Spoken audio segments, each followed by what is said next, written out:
chips were down, the Celtics have looked to none other than Larry Bird to pick themselves off the floor. With the series tied 2 games apiece, Bird exploded for 43 points in Game 5, taking charge in almost single-handed fashion. And Larry Bird's heroics have given the Celtics a leg up on the Pistons.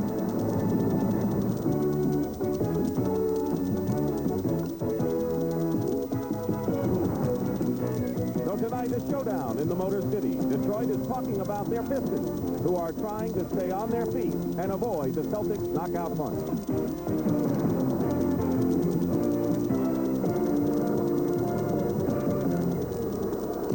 They're filled to capacity at Joe Louis Arena. What should be the last game of this series or lead to a 7th game? And the home team has won every time out as the Pistons hope that charm works again against the Celtics this evening. Hello again, everyone. I'm Dick Stockton. And the Detroit Pistons, who are getting an ovation right now from their fans and a standing ovation, have given the Boston Celtics all they could handle, and maybe the Celtics did not expect it. But tonight we have a development because the Pistons' front court has not produced all that well, and one of them will not be starting. Dan Roundfield has a bruised knee.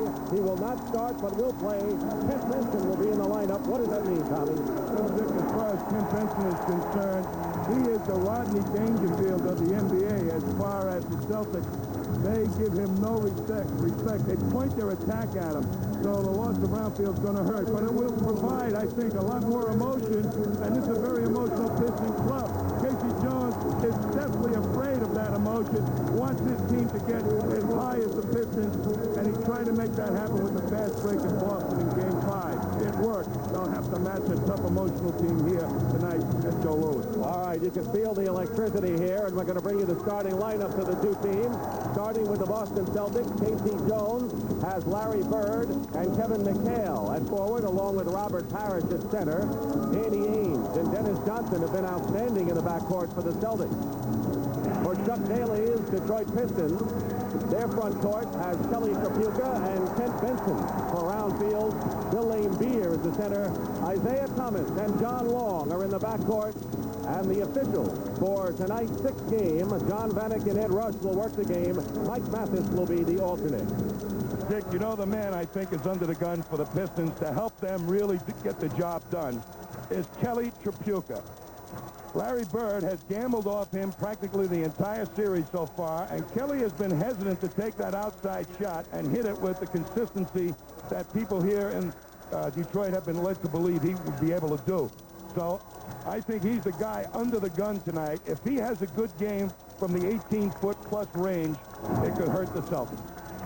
He is scoring 5 points below his season's average, but he can be a threat. And also, let's not forget Isaiah Thomas, who is happy now wearing again the number 11 jersey that did not make the trip to Boston.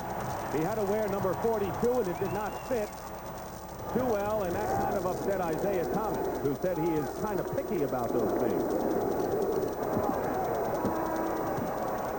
They're underway, and Boston controlling. The clock did not start. It stayed stalled at 12 minutes. Casey Jones wants the Celtics, Dick, to really get into the flow of the game quickly, to put some, to push the ball up the court and put some attack, really attack that defense of the Pistons and give them the psychology to go along with it. One of the things, of course, as they adjust the clock to 8 seconds off of it, that you can do to take the crowd out of the game, and the crowd is going to be a part of this game, is to get off to that good start, and that's what the Celtics hope to do, that early run. It'd be very interesting to me, Dick, to see how quickly they attack Kent Benson. Roundfield had his troubles with Kevin McHale. So has Kent Benson. He scored 56 points against Kent during the regular season.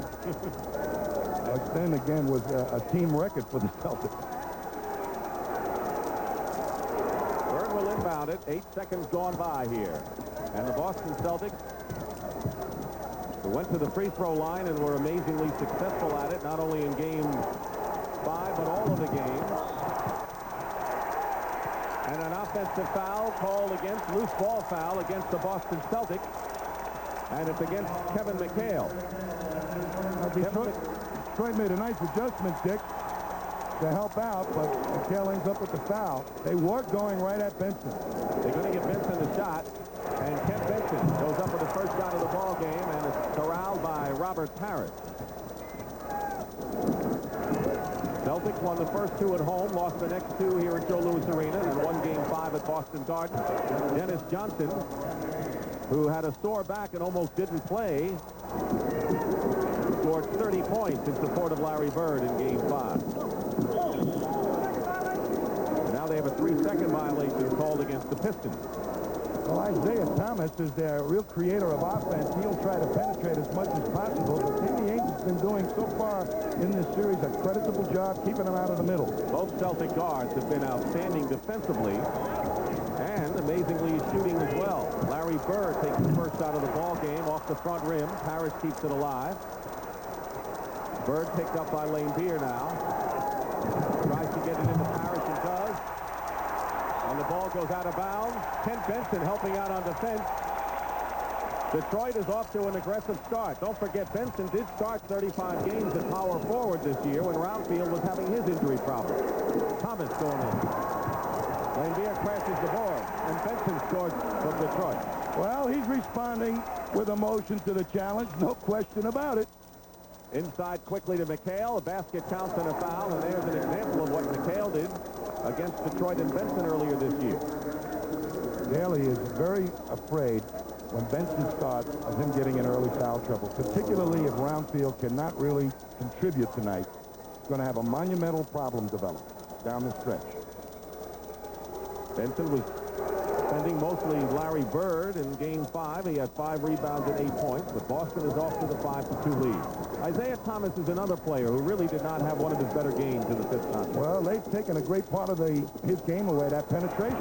Long penetrates and gets the basket, so maybe they're looking to another guy for that. They want to take it to the hoop more this game than in any other ball game. Hope to get the Celtics in foul trouble. Danny Ainge working inside. Laimbeer switching off, but Ainge gets the basket. Danny Ainge is shooting 56%, is having a terrific series, and you've already talked about his defensive work. There he makes the steal.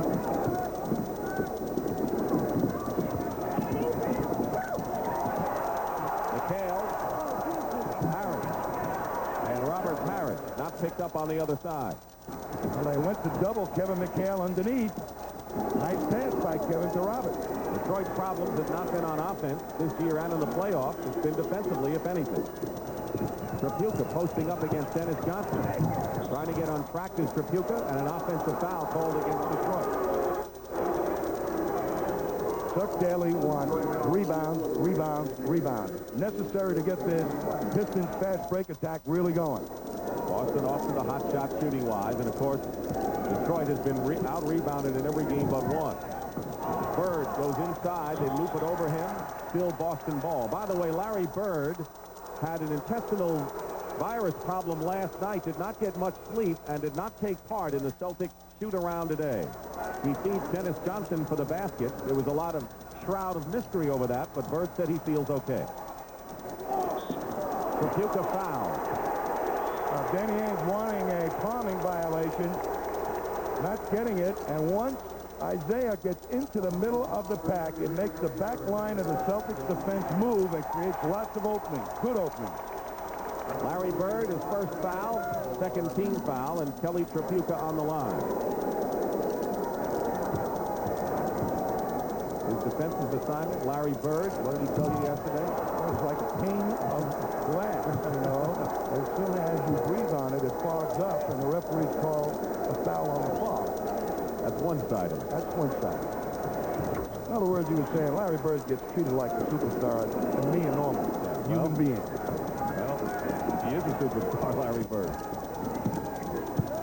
Looking inside, Parrish against Laimbeer. Henson, good defense, front and back by Detroit. Long, dishes off, open, Tripucka. And there's Laimbeer with the offensive rebound and a foul against the Celtics. Even though they did not score that time, Dick, here we see inside. Good defense by Isaiah coming back to help out on Robert. Parrish disturbs it, but up the other end of the court they go quickly. And when they push it up and get the shot outside, allows Laimbeer to come in and help on that offensive board. Foul is on Parrish, his first and the third team foul. There is Bill Laimbeer, who has not gotten on track. And Robert Parrish, who other than the first game has not been an offensive factor. This is one of those series, Tommy, in which the centers have not been a major force. You're right, Dick. And Lambier, I'd say this, that with McHale playing him on the outside, and he can stay pretty close to him. The best offense Lambier has is the outside shot. So the matchup that Casey is using on him is the power forward, not the center. 8:47 remaining in the first period. Lambier hits the free throw. Boston leads by 4.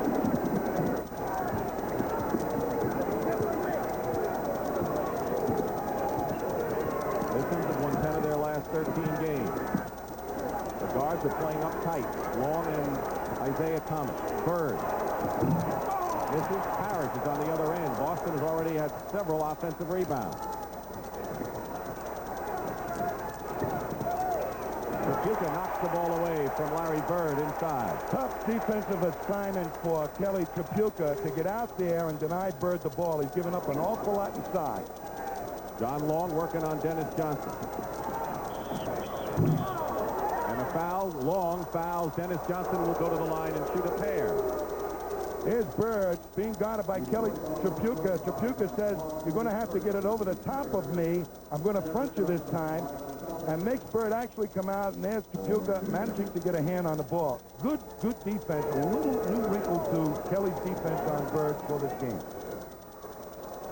Johnson hits the first free throw. The Celtics were 37 of 39 from the line in the last game. When you have an inside game like the Celtics do, Dick, and they take it to the hoop, you expect to get fouled. Detroit is really laboring with a disadvantage in that department, but they're all outside shooters. But Boston is making those free throws. 8:10 to go, a 5-point lead for the Celtics. Trapuka going into Benson. Ainge on him is a mismatch somewhere. Bird comes out to meet John Long. And Robert Parrish has a rebound. All of the Celtic front liners, Bird, McHale, and Parrish, who start, are in double figures in rebounds. Ainge scoops it in. Danny Ainge now with his second basket. Celtic guards have accounted for 9 of their 14 points. Lambier outside. That's the patented shot. Well, that time McHale backed off because he didn't want to pick up a quick second foul, and that's all Lambier needs.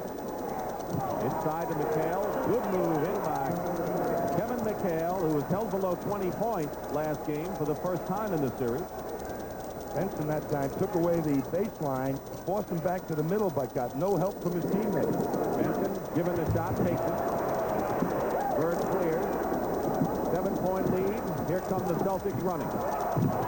Robert Parrish. The Pistons didn't get back down on defense.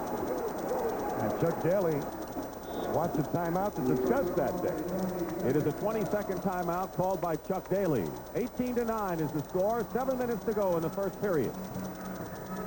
The Boston Celtics trying to wrap it up.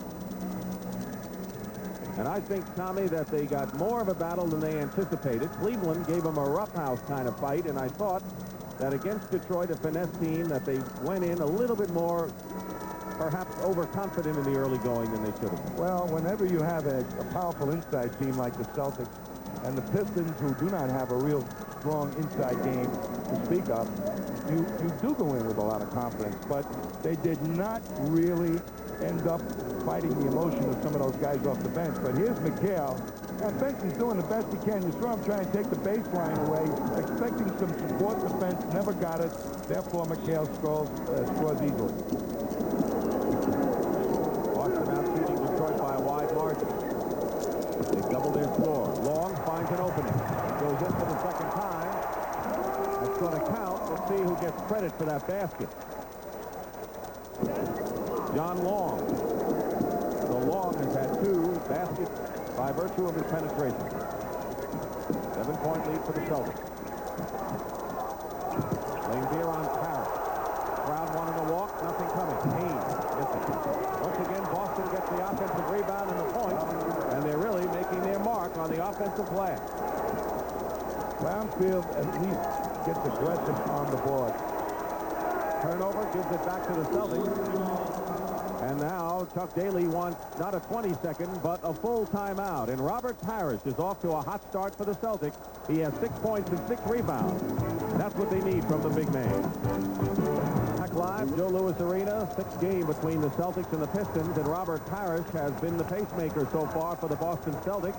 And I think one of the things he has done affects the lineup change that the Pistons made at the start of this game. Well, you see those 7 rebounds there. The real reason he's getting 7 rebounds is he's guarding Kent Benson in a low post when Benson is posting up. That leaves a 7-footer being contested for rebounds by a non-jumping 6'10 guy. He's going to control those defensive rebounds. Dennis Johnson with the sore back, a game player, money player. He has averaged 24 points in the last 3 games. He put some emotion into the Celtics attack in Game 5. Helped the Celtics get off to a real good start. Isaiah Thomas hits from outside, and he really is a streak shooter. That's his first points of the ball game. The spark wasn't there in Game 5, and the Pistons are counting on it here. McHale double team. They want to look for the open man. Danny Ainge is open. Benson the rebound. Ainge burned them for 25 earlier in the series. Well, they're going to help out on McHale until Ainge keeps hitting those shots. Thomas has his shot blocked. It's deflected out of bounds. Still Detroit ball. You know, Isaiah has a tendency to bring the ball most of the time up the side of the court. And I think that's hurting his penetration. Another long shot. Thomas hits 2 in a row.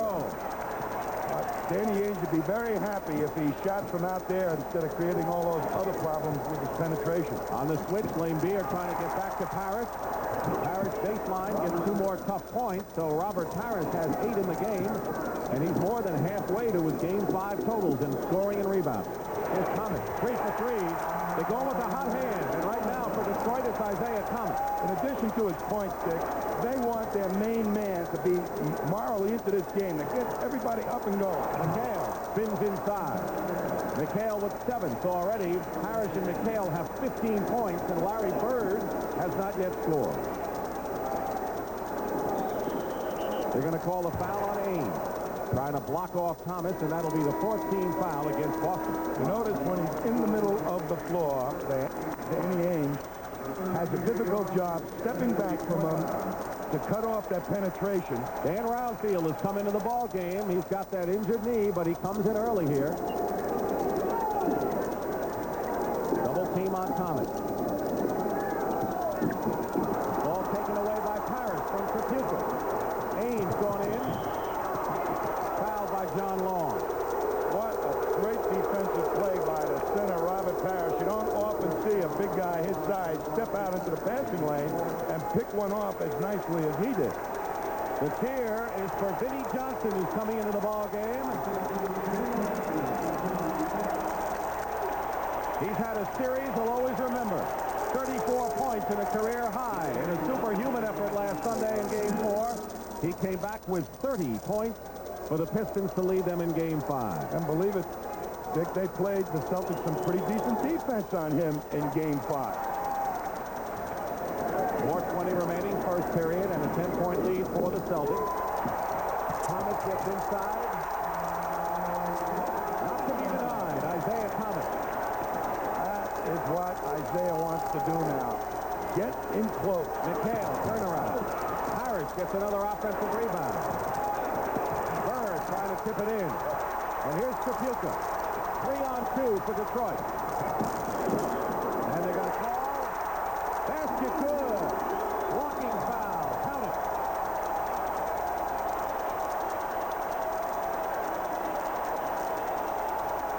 There is no quit in this Pistons team. Here's Trippier saying, I want to get in this game too. He took it strong to the hoop. And that was really a must basket for his ego. He wants to get in the scoring column and be a real contributor in tonight's ballgame. The foul was on Dennis Johnson, his first and the 15th foul against Boston. And it's now a 5-point lead. So quickly, the 10-point lead has been cut in half, and Quinn Buckner, who played 7 minutes in game number 5, is in the game. Timeout Detroit.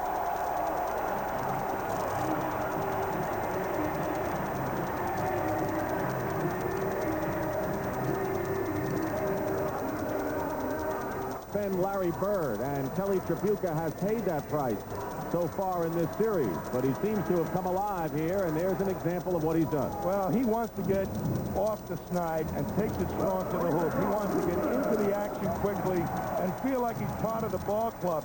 Very important for him emotionally. Watch as he slaps his teammates' hands, Roundfield saying, baby, you're with us. You're part of the gang. And so far, Tripucka has outscored Bird, who is 0 for 3 from the field. And we will only know later how much his intestinal virus has affected Larry Bird. This is still the first period, 3:45, and Bird could probably end up with 30 points even at this rate. Buckner in the game, as we say. Tripucka fronting him has hurt Bird's shot attempt. He was wide open there and was short. The Pistons can cut it to 3. Vinnie Johnson goes to work. Not that time. And Bird knocks it around, and here's Dennis Johnson pulling up. And the Piston foul will be their 5th. Thomas the foul. We're going to see what it takes to guard Larry Bird. There's Larry Bird in the middle of the court, foul lane, and Kelly Tripucka trailing him, and gets Robert Parrish knocks him off. But Bird had a wide open shot. To play Larry Bird, particularly when those big guys are setting those mammoth picks. Bird is coming off a career playoff high of 43. He also had 42 points earlier in the series, but has 0 right now. The Celtics nevertheless lead by 7 points after Dennis Johnson hits the free throw. Let's see if Dennis Johnson can keep Isaiah Thomas out of the middle of the court. They isolate him one-on-one. Thomas going in. Bird helping out defensively. And Thomas's second effort pays off. Bill Lambier really hustled in there to keep that ball alive for Isaiah to end up with that offensive rebound basket. Thomas has 10 points. Pick and roll. Kevin McHale, foul going in. Well executed by Dennis Johnson and Kevin McHale. Roundfield's first foul. They're going to work Roundfield over a little bit to see if he can move. As Vinnie Johnson trying to get through, Roundfield has to give a little help. That opens up the pass to McHale. Dan Roundfield, who's shown best early in the series and then disappeared as of late, had the injured knee and almost didn't want to go back in the 4th period the other night. Scott Wetman has checked in, and so has Cedric Maxwell. So Casey Jones going deep to his bench in this first period. Well, they anticipate an up-paced, emotional game. They're going to give some of their starters a good chance to rest here in the first half. Not a bad idea. McHale misses both free throws. Roundfield, Tripucka. Good pass by Roundfield. And good position by Tripucka against the bigger Wetman. So Bird and Parrish are on the bench along with Danny Ainge for the Celtics. Dennis Johnson misses. Lambier knocks it into the hands of Thomas. Small team out there, relatively speaking, for the Celtics. Vinnie Johnson. Another chance. They get a third. And it's Lambier. Smart move by Vinnie Johnson. He didn't press his luck. Take it to the hoop, make the Celtics retreat their defenders, and kick it back out. Lambier, the perfect man to execute that strategy. Hits that outside shot well. Less than 2 minutes to go, first period. Here's McHale. Tripucka the rebound, and the Pistons, who have not had the lead, can take it here. Johnson, blocked by Dennis Johnson. And a foul against Vinnie Johnson. And DJ showed why he's one of the premier defensive players in the NBA. I think Casey appreciated that block, but not too many people block Vinnie Johnson's shot. You watch, he goes over most people, but Dennis times it perfectly. I mean, I don't see more than once or twice a season where Vinnie Johnson gets his shot blocked. He goes over 7-footers, so it's unusual for a guard to block a shot. Pistons have outscored the Celtics 11-2 on this run with 1:39 remaining in the period. Leading scorers, Dennis Johnson for Boston, Isaiah Thomas for the Pistons, a pair of guards. 10 points apiece.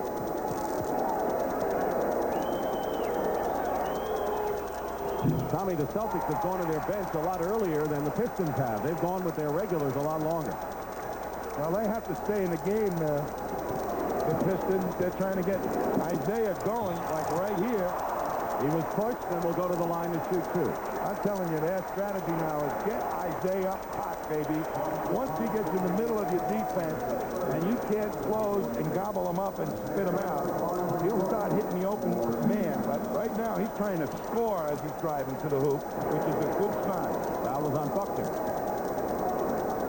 Thing is, the Pistons are fighting back just to draw even as Ray Williams comes in the game.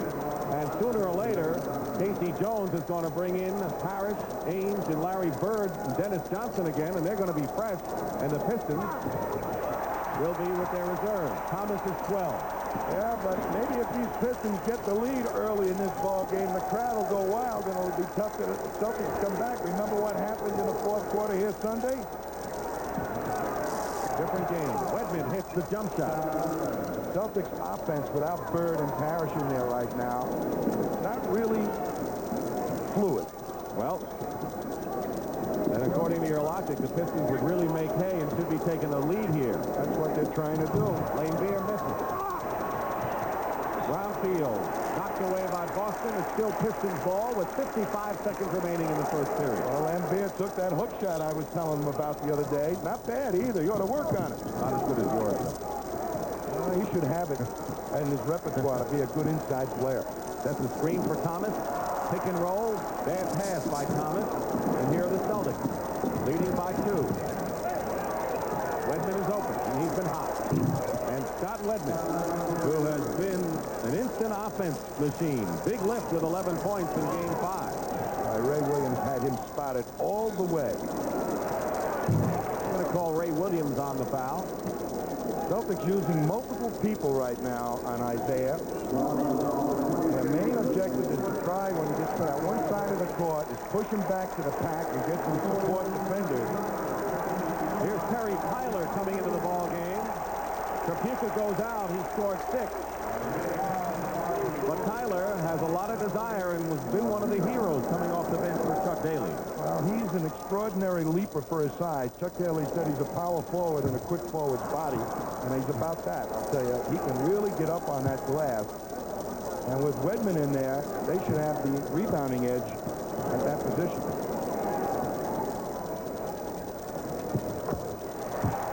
34-31. 30 seconds to go in the first period. Vinnie Johnson is guarding Ray Williams. Isaiah Thomas is on Buckner, and Thomas will slough off on Buckner, who's not an outside threat. Brownfield is on McHale. Lane Beer cheating on Cedric Maxwell. 5 on the shot clock. Double team. Ray Williams in trouble. And Buckner at the buzzer counts the basket. The Celtics were very fortunate that Ray Williams found a man, and he hit it. Thomas misses at the buzzer. And that's the end of the first period with the score. The Celtics 36, the Pistons 31. We'll return after this message and a word from your local station.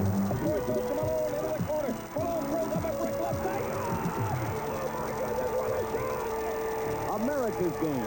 Unbelievable shot. It's fantastic.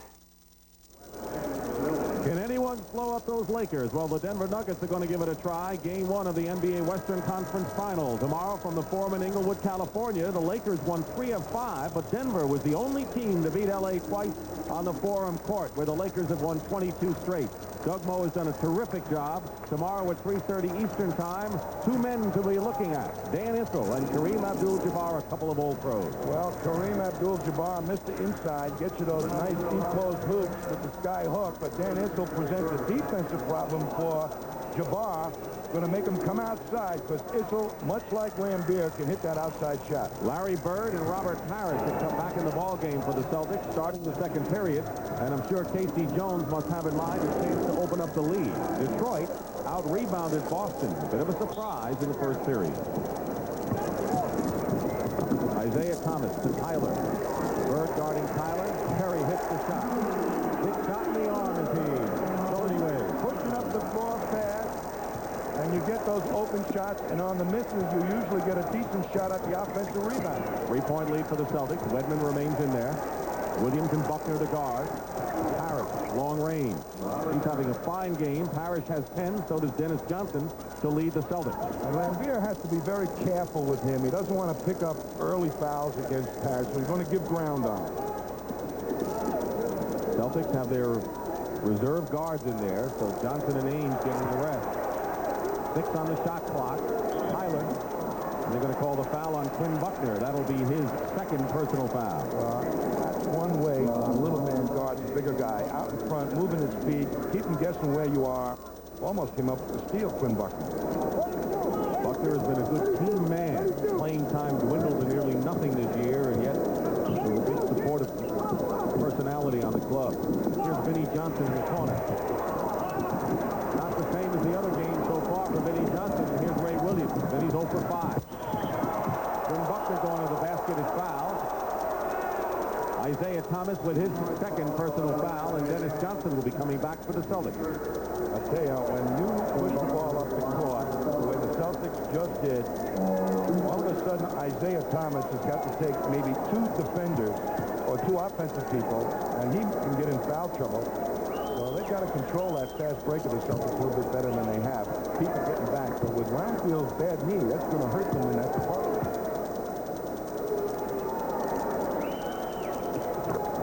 Buckner hits them both. Celtics by 7. John Johnson remains on the bench. He'll be coming in for Buckner in a moment. Lambier. Bill Lambier. Well, now they got Robert Parrish guarding Lambier, so that should open up and make it easier for Lambier to hit that outside shot. Williams. Pass knocked away by Tyler. On the turnover, Vinnie Johnson to Isaiah Thomas. Brownfield going inside, and he elbows Larry Bird. Bird got hit in the elbow by Roundfield and gave him a look. The foul is on Bird, his second. Here we're going to see it right in the chops, but it goes on Bird. I guess he got his face in the way of Danny's elbow. Speaking of Danny, Ainge is back in, as well as Dennis Johnson. The Casey Jones going to his bench, certainly giving his starters ample rest in this first half. And lots of fouls they're using on Isaiah. Speaking of Larry Bird, he still has not scored in the game. Tyler is wide open. You can't leave these Pistons wide open. They'll hit. Well, Bird roams on the defense, and that's what the Pistons are keying on. Find his man, let him take that outside shot, and Terry, no conscience, he'll do it. Bird misses again. He is 0 for 5 now from the field. Low down is Isaiah Thomas. Gets it in there to Tyler. Blocked by Bird, taken down by Bird. 3-on-1 for the Celtics. And Bird is fouled from behind by Vinnie Johnson.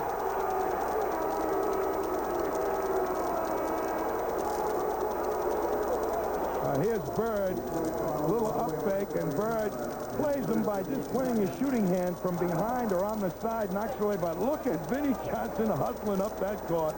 What a winner he is. The foul was on Tyler. We'll come back. And after 2 rounds, Mac O'Grady has a 3-stroke lead over 3 others. And neither O'Grady nor Buddy Gardner, who's tied for second, have ever won a tournament. The Byron Nelson Golf Classic tomorrow afternoon on CBS Sports. Here we're going to see the free safety of the Boston Celtics. Larry Bird, who was right behind Robert Parrish. As there's some action going on here, Bird will come into this area, leaving his man, Terry Tyler, completely left of your screen, and the Pistons take advantage of that. Watch Bird drop into the paint, and over it goes to Tyler, and he's got the type of shot that will make Larry Bird pay for that gamble. Say it, Tommy, the Celtics have to like their situation. Larry Bird has not scored. The starters are getting plenty of breathers, and the Celtics have led all the way. Not a bad spot to be in at this juncture. Ainge to Bird. Short again. He's been missing short throughout the game. Here's a 2-on-1 for Detroit. Tyler over Bird. Pistons will set it up. Trailing by 3. Lambier. 1-point game now. He'll slide in behind that defense, come up and let the other 3 or 4 guys get up quickly, and they'll find Lambier. He'll kill you with that shot. 9:15 to go in the first half. Double team on Parrish. Dennis Johnson in the lane. And DJ now with 12 points. High scorer for the Celtics. Isaiah Thomas, 13, is the high man in the ballgame. He has the ball. One-on-one against Ames. Isolated. The foul. Bump foul before the shot. And here is Earl Curidan, who had 7 rebounds in 14 minutes in Game 5 and actually did a good defensive job in places on Larry Bird. Well, he is a fine, hustling type player. Uses lots of intensity, but here's a guy that really has come out of his shell tonight. Offensively, more because Parrish is having to guard him than anything else. Got lots of room to shoot. Bird, 10 points, or Lambier, we should say, 10 points.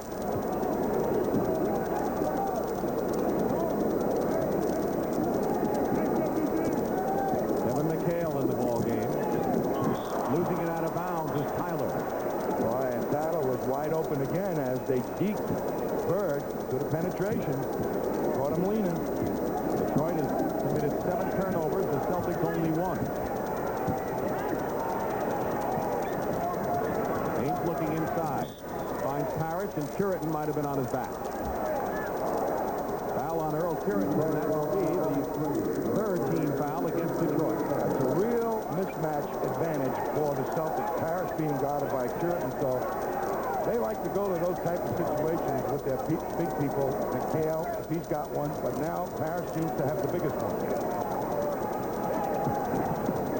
Trying to get Bird on track, and that's the way to do it. Good pass from Danny Ainge in a layup, and Larry Bird scores his first point with 8 minutes and 20 seconds to go in the first half. Thomas takes under Ainge and gets his 15th point of the game. Well, he's back. Yep. Was there a doubt? Well, he didn't like wearing that number 42 jersey. And he said it's like a summer league shirt. Now he feels like Isaiah Thomas.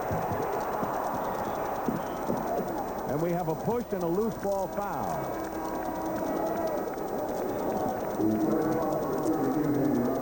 And it's against the Pistons. Dan Roundfield as Kelly Tripucka comes back in the ball game. Well, Dennis did a smart thing. He got right in front of Roundfield, blocking him off on that fast break attempt, knowing that Isaiah's pull-up was going to produce a rebound. Good block out that time by DJ.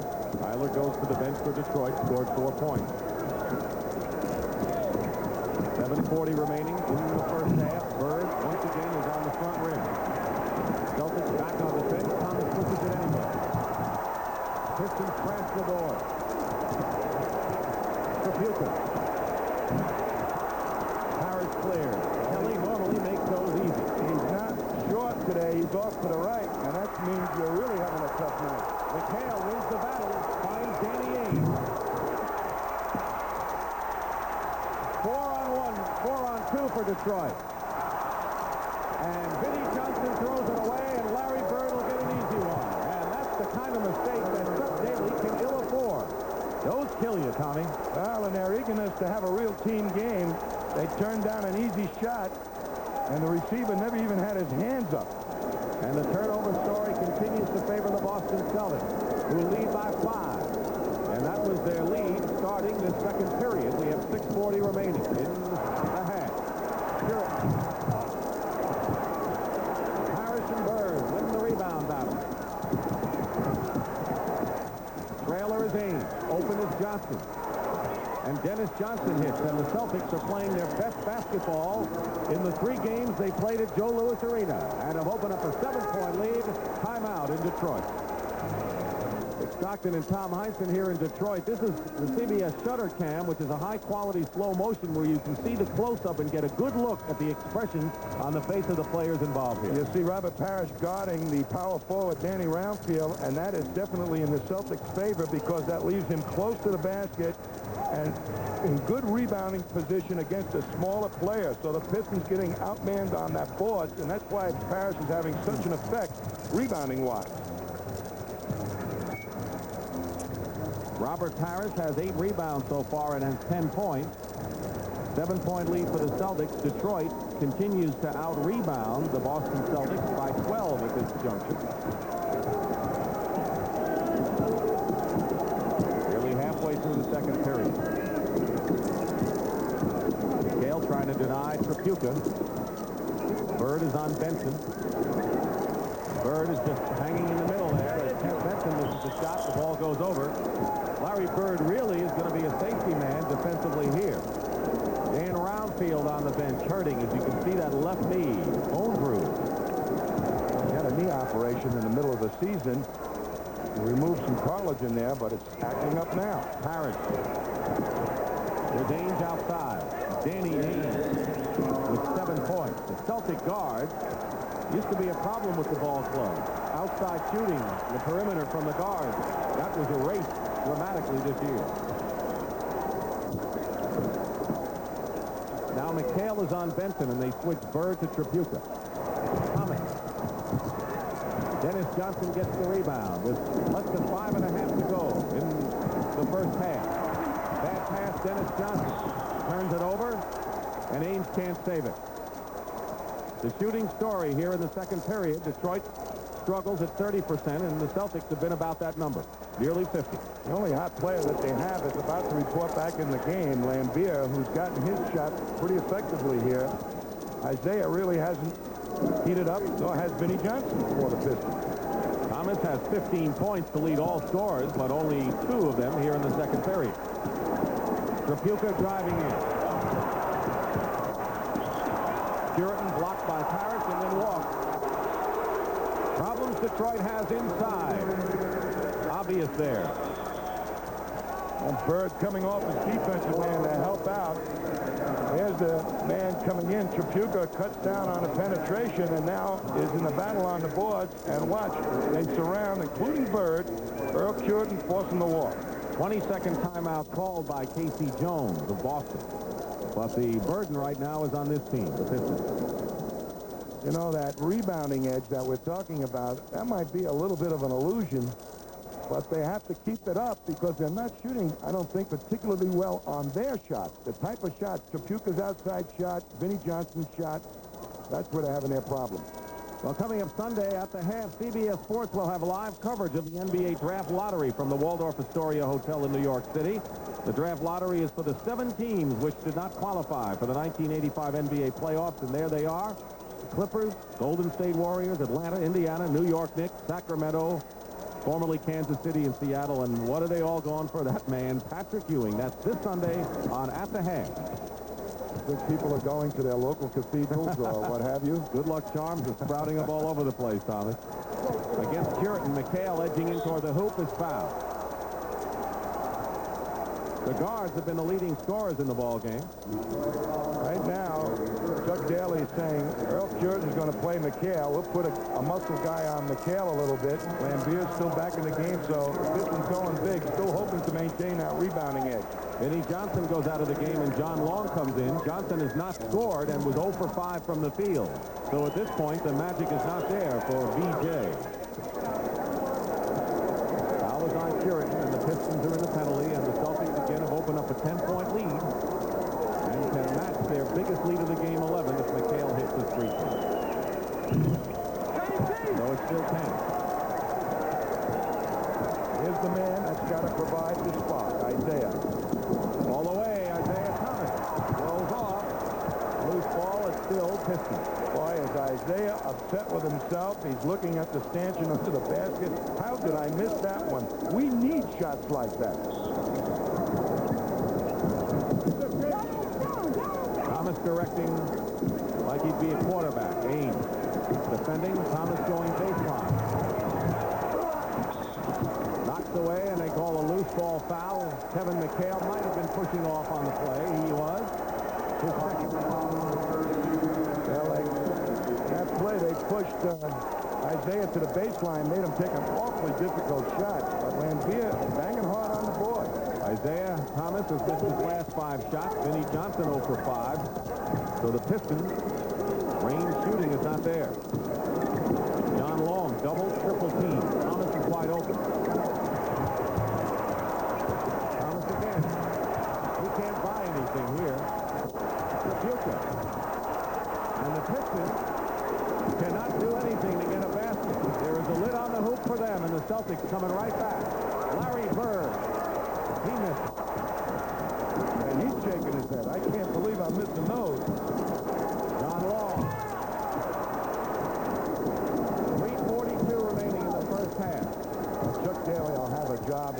time convincing his players not to give up because they are getting demoralized here in this first half. Robert Parrish turnaround. Celtics with several opportunities to open up their biggest lead of the game, and now the Pistons come back and can cut it to 8. Pistons haven't scored in 4.5 minutes. And Laimbeer crashing the boards. No basket, and the foul is called against Bill Laimbeer, I believe, and that will be number 2 on Laimbeer. Well, he's doing his job underneath. Coaches don't mind that type of foul where you're in there crashing and banging. And he's really using that wide body. McHale, that's a tough job for him to keep Laimbeer off the boards, but look, gives him a little straight arm, a little stiff arm. Ooh. And he'll put you in the back of the neck, and I create my position, and that's what they call a loose ball foul. Nothing loose about that forearm, I'll tell you that. That was a tight forearm. McHale will go to the line. So Larry Bird has only scored 4 points. He got off to an ice-cold start. But Casey Jones wisely has given his starters rest. He's going deep into the bench. Detroit can't buy a basket as their 22% shooting average indicates. And the Celtics, now with their biggest lead of the ball game, 12 points. Now this little man here bringing the ball up the court. He's perfectly capable of shucking off this terrible spurt and doing something on his own. Laimbeer has a shot blocked by McHale, and here's Dennis Johnson back to McHale. And the Detroit Pistons have a big problem, and their problem is wearing green right now. The Celtics are playing like they're the defending champion.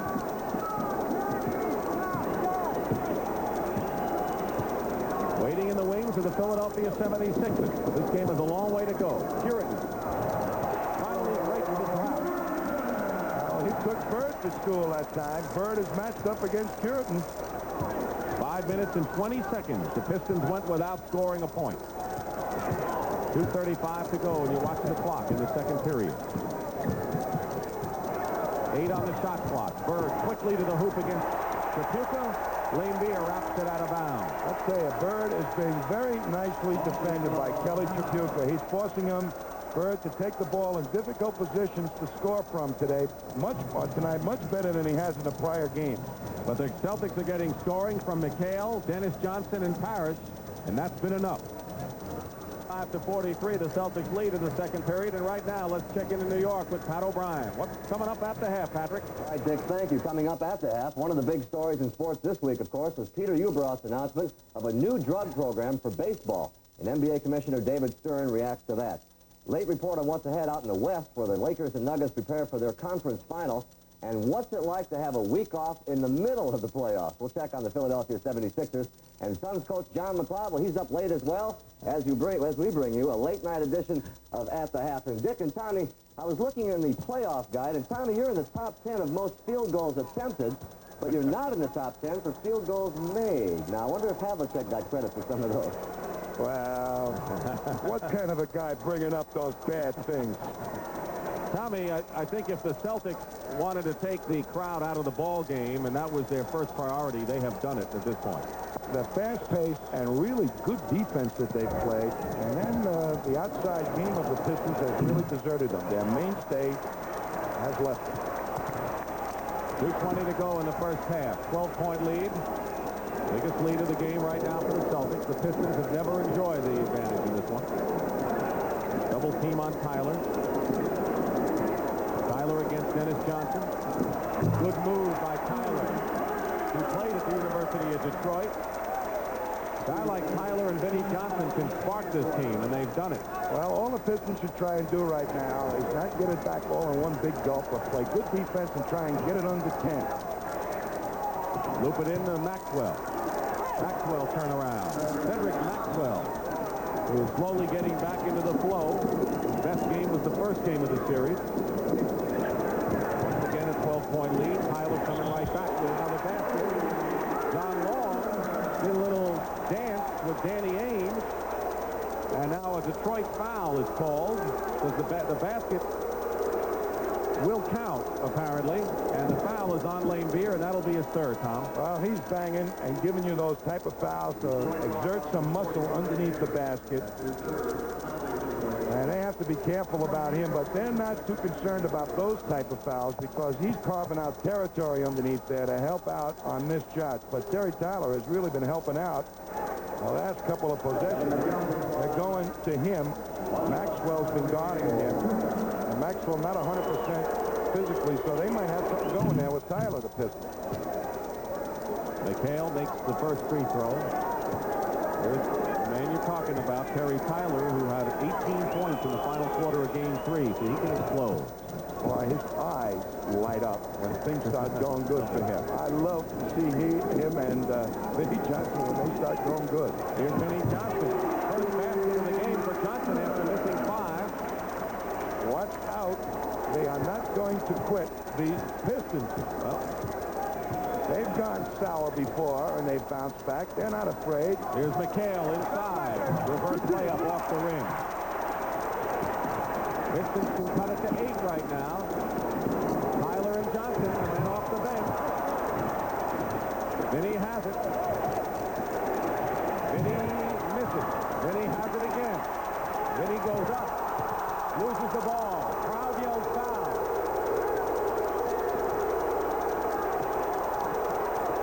And Larry Bird hits from outside. The crowd vocal over what they consider to be a foul on Vinny Johnson. But the Celtics got the 2, and it's 61-49 again. Well, this is not a big team that the Pistons have in there, but all those little guys are really banging on the board. Trapuka draws the foul and gets the basket. Kind of unusual. John Long, Kelly Trapuka not the biggest. Here's Kelly Trapuka down in the low hole against Danny Ainge, has an advantage. Even though they're about the same size, Trapuka is used to playing in there, knows he can muscle a guard, and does so very nicely. 3 fouls on Danny Ainge. Trapuka looking for his 9th point. 9-point lead for Boston, 28 seconds to go. McHale and Dennis Johnson, each with 14 to lead the Celtics. Isaiah Thomas, 15 for Detroit. Thomas is on the bench right now. 7 on the shot clock. Bird. And Bird getting that shooting eye back. He has scored all of his 8 points here in the second period. And the Pistons throw the ball away, and that'll do it for the first half. The Pistons cut Stockton and Tom Heinsohn back in Detroit. More bad news for the Pistons, who trail by 11. Dan Roundfield, their starting power forward, who did not start the game, played 11 minutes and did not score, is through for the night. He will not dress for the second half, so that injured knee has really bothered him. And I guess, Tom, we're going to kind of analyze what this first half has been all about. I think Celtic playoff experience has really come to the forefront in the first half. Well, the emotion of this game certainly was very important, but I think it might have caught hold of the Pistons a little bit too much. They got 2 up for this one and not able to perform. You got to be a little loose, and that's where what you mean by the playoff experience. Well, the Celtics needed some help other than Larry Bird, and they got it. Robert Parrish got off the boards and scoring-wise early. Very, very strong inside.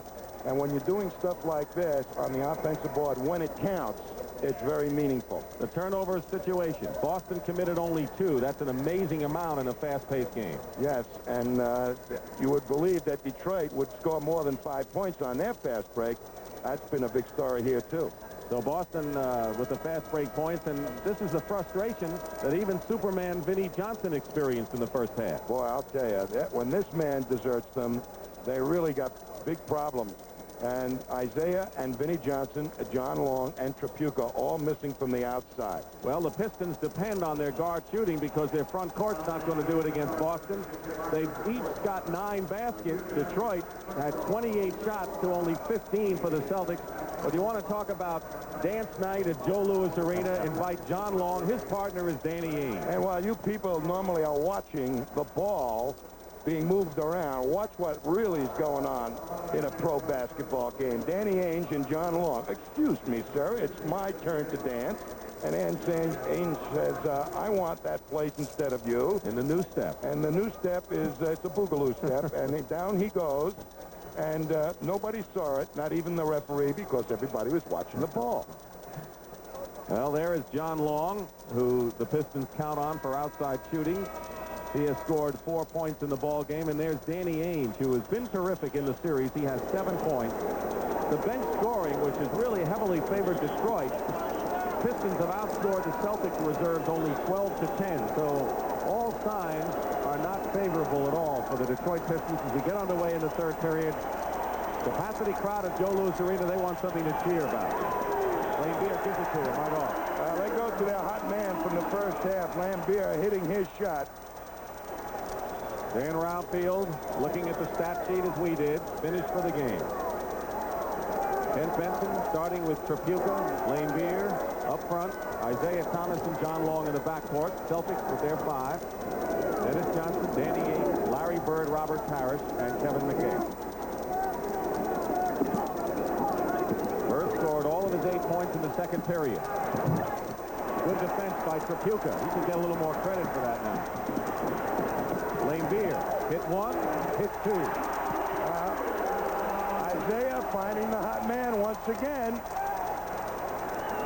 He's hot, 6 for 8 from the field. I'll tell you, this team is used to coming back from big downs, so don't be surprised if they pull it even. Block. Tripucka gets a piece of Bird's pass, and Parrish turnaround hit. Robert Parrish now has 12 points. Of course, the Celtics did have an 11-point lead going to the final period Sunday, and the Pistons came back and won. Here's Kelly Tripucka. When Isaiah penetrates like that, and Kelly Tripucka has all the time in the world to shoot, he's going to make it. McHale against Benson. Big advantage for Boston. McHale scores. Well, Rodney Dangerfield still not getting any respect here. Tripucka puts a fake on Bird nicely, and his foul going in. Tripucka said in Sunday's game that he was going to take it to Larry Bird. When Bird came at him, take the outside shot and then drive and try to create some openings for other people or fouls on the Celtics big guy. Parrish's second foul.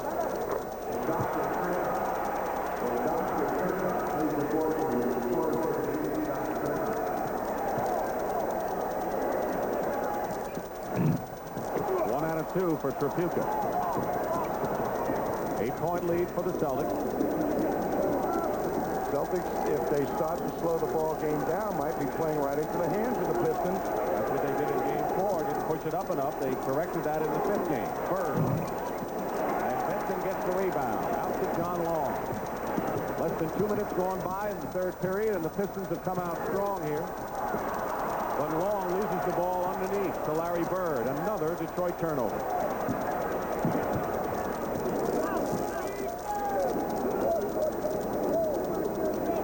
Celtics content at this point to play the half-court offense. 9 on the shot clock. 5. Here's Larry Bird. And a loose ball foul called against Boston. Was it McHale pushing off? It was, and that's his 3rd personal foul. So McHale has 3, so does Danny Ainge. Lambier is the only Piston with 3 personal fouls.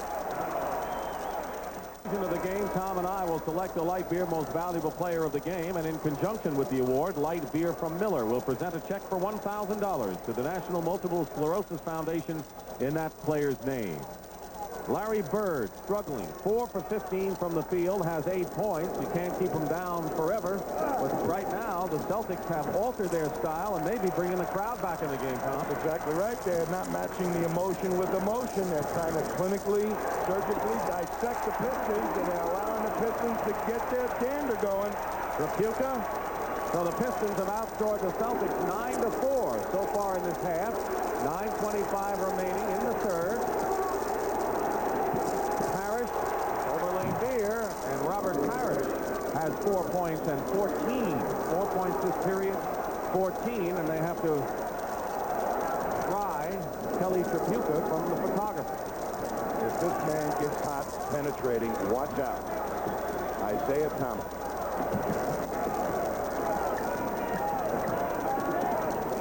Inside Lambier. Well, the 2 frontline Piston players who needed to produce are coming through. Lambier has 16, Tripucka 14. That's a big change from what it's been. Turnover. Benson to Thomas, 3-on-2 Pistons. Tripucka open. Golden chance, we'll get another. Kelly Tripucka, foul inside. What a difference in the play of Trapuka and Lane Beer from Game 5 to this one. Well, I admire this Piston ball club. They were down. They had every reason to roll over and play dead. Well, you watch this. They're still in there scrapping. Even though Trapuka missed a shot, he comes back, gets his own rebound, takes it to the hoop, makes Parrish foul him. His third, Robert Parrish, third personal foul. Trapuka makes the first and can bring the Pistons to within 4. You know, when you've got an emotional team like this, Chuck Daly probably had an easier job than Casey Jones did at halftime. All he said to his team was, listen, we played so badly, we're only 11 down, we can still win this thing, and he was right. And all KC could say is just keep it up. Celtics have it right now. Celtics rely too much on their half-court offense. They're not pushing it up and creating easy shots. Three-point try by Bird is no good. Lane Beer has it, and the Detroit Pistons have taken over the impetus of this game in the third period. Lane Beer gets his own rebound. Again. And they're going to count the basket. Goaltending called against Boston.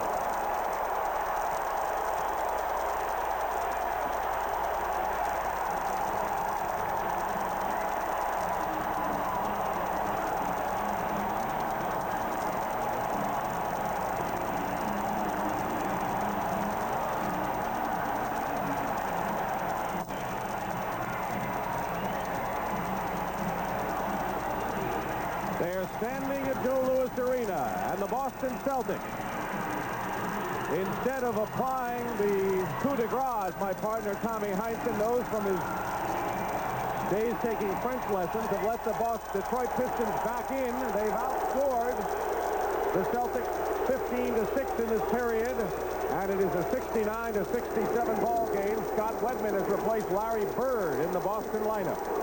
Parrish scores over Lane Beer, and Tommy Parrish has been the only man doing damage for the Celtics. Well, the Celtics are not putting the heat on the Pistons defense, but there's Isaiah. Celtics have been content to play a half-court game, and they've been lulled to sleep by the crowd and by the Pistons, and emotion has now played a big role again. Boy, they're just walking it up the court. We're going to call the foul, and Thomas and Ainge now talking about it. Thomas has warned Danny Ainge, and he's still going at it. They're going to settle it between the two of them. And they have. Well, point your finger at me, will you? Good thing the referee was in there. 3 on Isaiah Thomas, 3 fouls on Thomas. Ainge going in against Thomas to Parrish, and a good play by Danny Ainge. Parrish has 18 points, 8 in this period, and if it weren't for him, Detroit might have that lead. They would, in fact. Up by 4 of the Celtics. 7:10 remaining in the third. Parrish on another Detroit turnover. They're playing without a post-up man, the Pistons, so the middle is wide open for cuts and drives, and the Celtics haven't adjusted but once that time. Nice steal by Parrish. Here's Parrish again. And he draws the foul. So Robert Parrish has been the Boston Celtics offense here in the third period. Dick, the Celtics have such confidence in their big people scoring on the inside that they really make a mistake sometimes of not getting easier shots and pushing it up. Instead, they'll walk it up and go to their big people, and if you disturb the rhythm of any of the shots, all of a sudden you can climb back in the game. Larry Bird on the bench. He has not been himself in this game, and once again, we got to tell you, he did not attend the shootout the club had this morning. He had an intestinal virus that kept him up most of the night, and apparently felt that it would be better to get some sleep and rest and get some strength instead of going to the shootout. But apparently, that's had a role in the kind of game he's been playing. Benson's shot is blocked by Robert Parrish, who has 10 rebounds and 20 points now.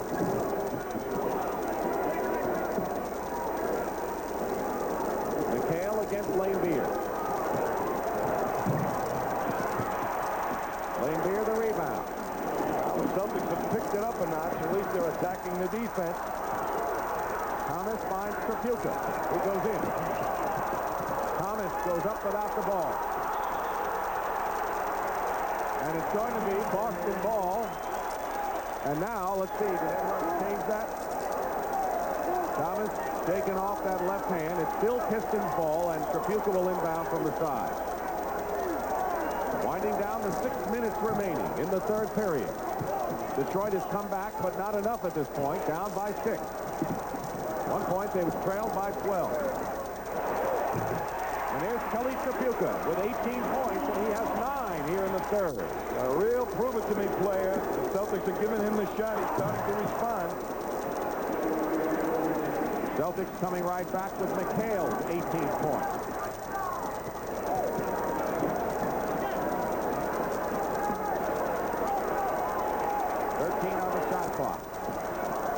Harris comes out for Benson. Tripucka hemmed in. He's got 4 seconds. And an offensive foul called against Tripucka. He's close to getting a technical foul. Nearly threw that ball down and is arguing with John Bennett. But Tripucka and Lane Beer have come alive for the Pistons in this game. And for that matter, so is Robert Parrish for the Celtics. They're going to their main man. They feel that 3 fouls on Lambier is going to allow Parrish to get the shot off a lot easier than McHale, perhaps. Wedman from the corner. Scott Wedman. Oh, big move. He had it from down there. He had 11 straight three-pointers, an NBA record during this year. The veteran, solid outside shooter, Kent Benson hits from the baseline. Well, they're getting into the groove now. Both ball clubs. I think there's going to be a Donnybrook down to the wire. Keep in mind, Larry Bird came out of the game when the Pistons had cut the Celtic lead to 2. And now Lane Beer commits his 4th personal foul, fouling Robert Parrish. That really hurt the Pistons. Lambier tried to catch the ball as Robert Parrish was swinging it around. That'll bring Curtin into the game. Earl Curtin coming in for Lane Beer, who goes out with 18 points in the ball game and 8 rebounds. So Bill Lane Beer is having one of his best games of the series. 4:35 remaining in the third. Ames. Wedman. Hard pass from Wedman. Three-pointer. He took a hard pass from Danny Ames and hit a three-point shot for 9 in the ball game, and a big lift for the Celtics. Well, Ames, penetration like Isaiah, found the open man outside. John Long against Wedman. Benson. Short. And the Celtics, Danny Ames. And a 20-second timeout, and Tripucka and Ames now join. And they got to be separated. This is why Ames and Tripucka went at it. Right here. A little bumping and shoving in there. And he ran him into Thomas. He ran him into Thomas. And now he's shucking him. Let's see what, and Ames says, I'm getting back at you. And there they start clawing at each other.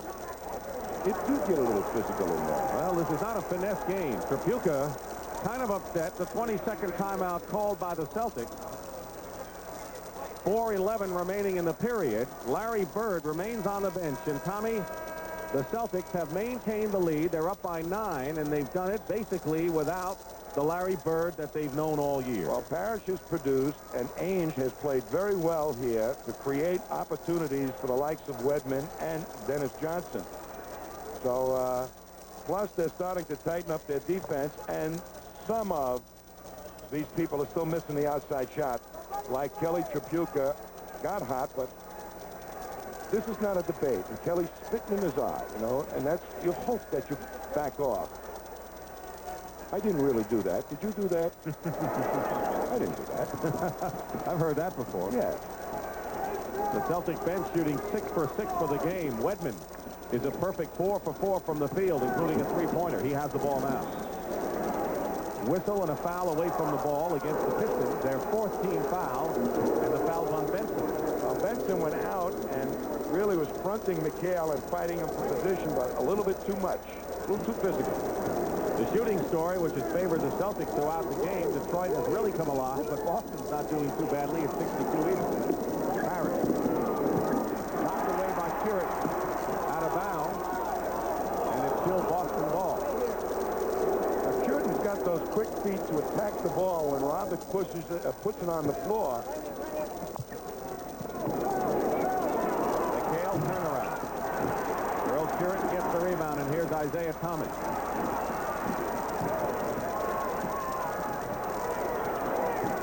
Benson with a hook shot inside. Boy, did he catch McHale out of position. Benson playing for Roundfield, who's out the rest of the game with an injured left knee and street clothes on the Detroit bench. Trapuka guarding Wedman. Ray Williams has come in to post up Thomas and gets the basket. Ray Williams with his first point. So a little bit of a change. Detroit front court has done a lot better, but the Boston Celtics bench has really emerged in this game. Scott Wedman in particular.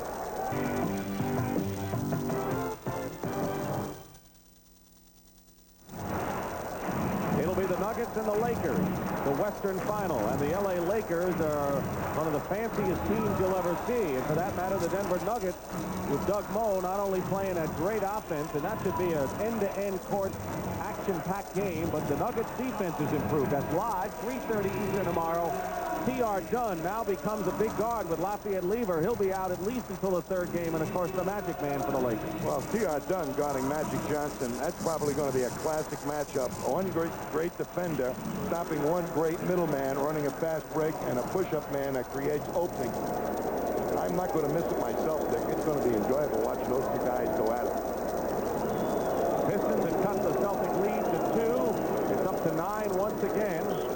Boston benched the Story along with Robert Parrish. Larry Bird has only 8 points in the ball game. The rebounding Story favors Detroit, but that is misleading because all you have to do is look at the scoreboard.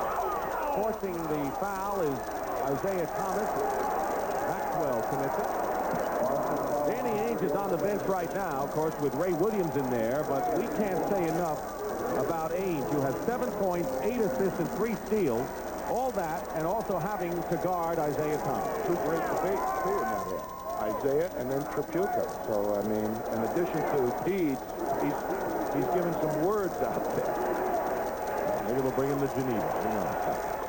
Put him in the arm bar. Here's Terry Tyler, who can give you a shot in the arm. Tyler scored his 8 points in the second period, giving Kent Benson a rest. Well, Tyler comes in and hopes that he will be able to do some damage against the non-mobile Cedric Maxwell. I feel the Pistons that they can attack Maxwell because he's not 100%, or at least they think he's not 100%. Under 3 minutes to go in the third period. Don't forget the Philadelphia 76ers, who swept Milwaukee, are waiting in the wings. Will they play Boston in Game 1 Sunday, or will they have to wait till Tuesday? Red hot, 5 for 5 for Scott Wedman, and 11 points off the bench. Well, he's come in on many an occasion and filled in for Larry Bird just as effectively as he's doing here today, or tonight. Here's Thomas trying to dribble through, and he's fouled. That'll be the 15th foul against the Celtics, so Thomas will go to the line and shoot a pair. And that is Ray Williams' second personal foul.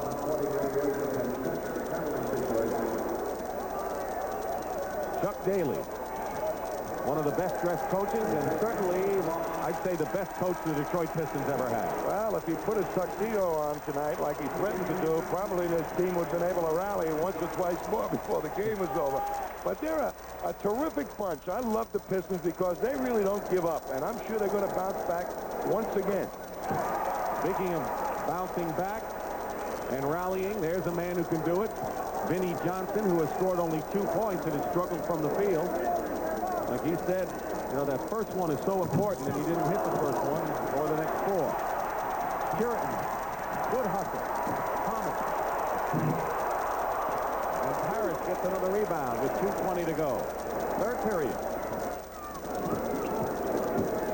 Lead is 8 for the Celtics. The Pistons have never had the lead in this game. And Parrish's shot misses, crashing the boards. Ray Williams. Detroit ball.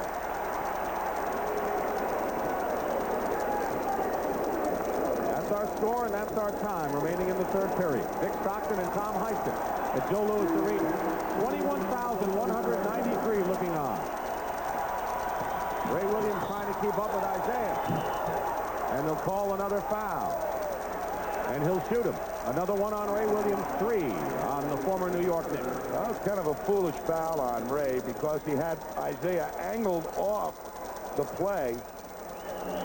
Should have, when he saw Isaiah going to the sideline, let him go that way. You saw on the graphic how much Isaiah Thomas is struggling from the field. He had his hot moments with 13 points in the first period. Has 21 in the game. Thomas has 9 rebounds in the game. Well, that's what Chuck Daly wanted. More rebounds from the guards. He's getting it. If they could only shoot decently, I think they'd be leading in this ball game. 86-80, Celtics lead. 1:40 remaining in the third period. Maxwell telling Parrish, get inside. 7 on the shot clock. Ray Williams going in strong to Parrish. Trapuka. Here's Wedman. Blocked by Keurig. And they're going to count the basket. They're going to call a goaltending. Pick it up here. Here's Ray going in. Nice laydown to Parrish. A good block from behind by Trapuka. He puts it up again, blocked once again, but here comes Wedman. Right there. Isaiah Thomas goaltending. It didn't look like goaltending to me. It looked like a good block. John Wedman, meanwhile, is 6 for 6, and the Celtics bench 9 for 9. Daly looking at a big effort of the reserves for the Celtics. Curran with 1:13 to go in the period. Trapuka lets fly. 20 for Kelly Trapuka. It's amazing when Maxwell guards him. He feels he can beat Maxwell anytime he wants. His confidence is back, Kelly. Maxwell going in now against Tyler. No basket. And they call the foul before the shot. Maxwell will go to the line, and the foul is on Tyler. Well, as a man, Maxwell, Terry Tyler will really have his hands full down there. Surprising to me, Maxwell is such an effective low post player that the Celtics don't get him the ball a lot more because in addition to scoring, he makes you foul him. Unlike McHale, McHale takes those fallaways. Maxwell takes it to you.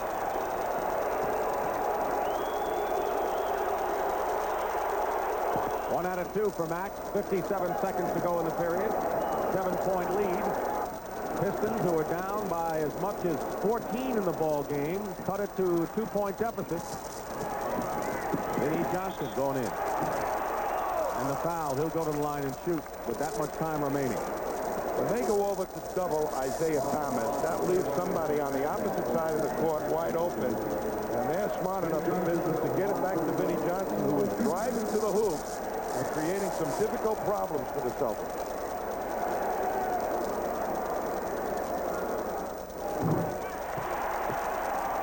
Danny Ainge on the bench has had a fine series for the Celtics. If the Celtics win this game, they'll open up game 1 and we'll be there at Boston Garden Sunday for the first game of the Eastern Finals against the Philadelphia 76ers. If the Pistons come back and win, we'll be at the Garden for game 7 between these teams.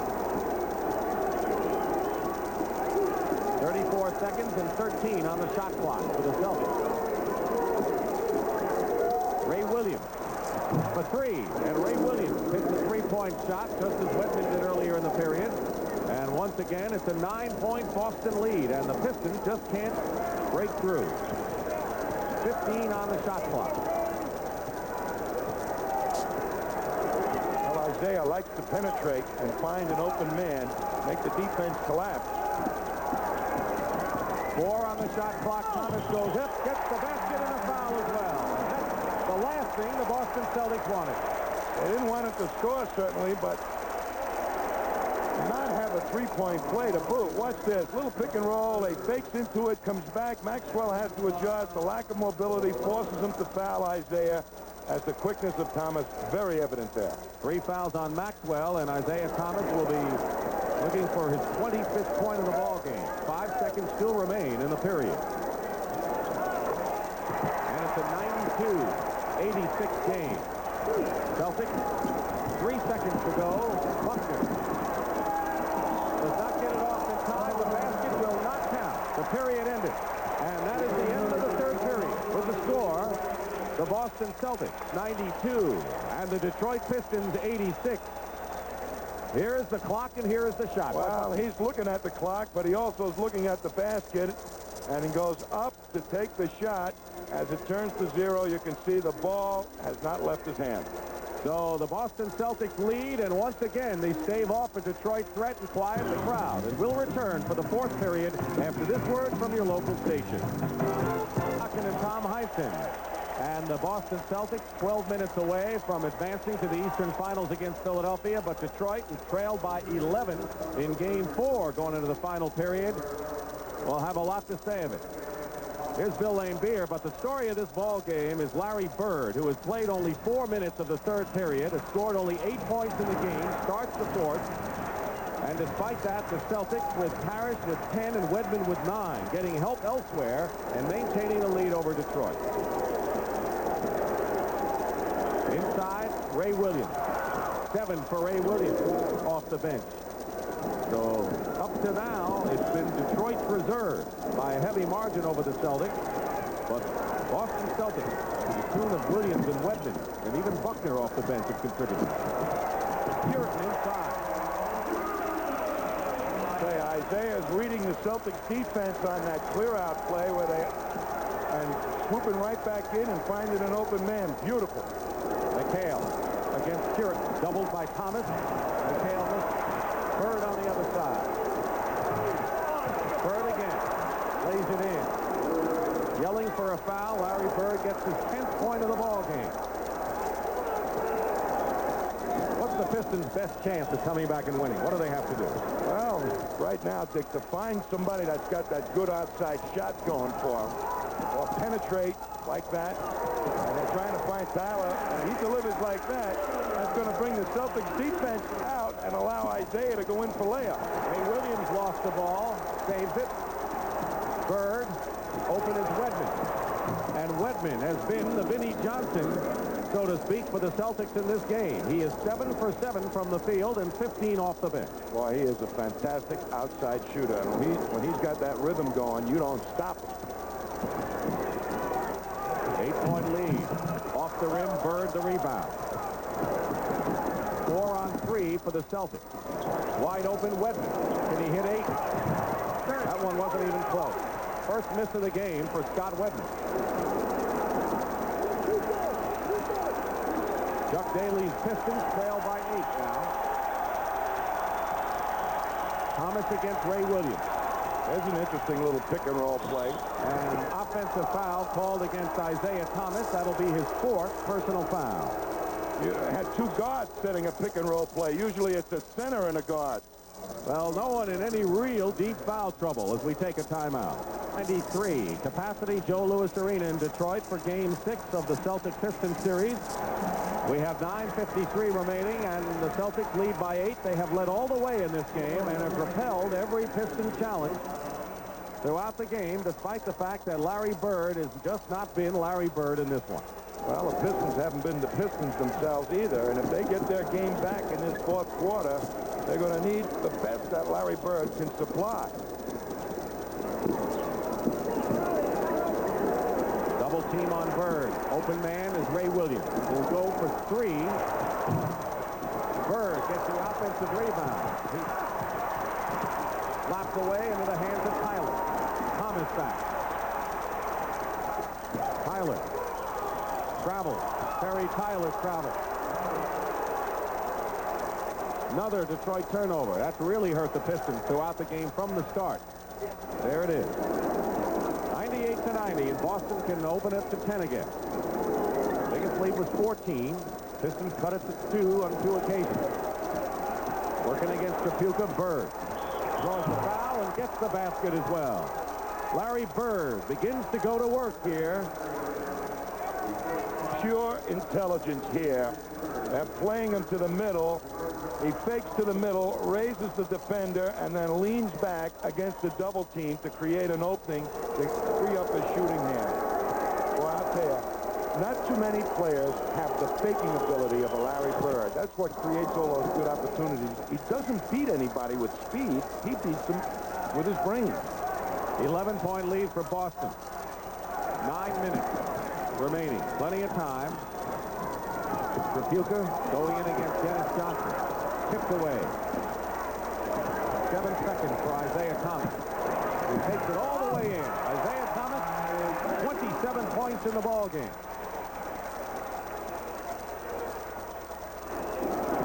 Celtics content to play the half-court game.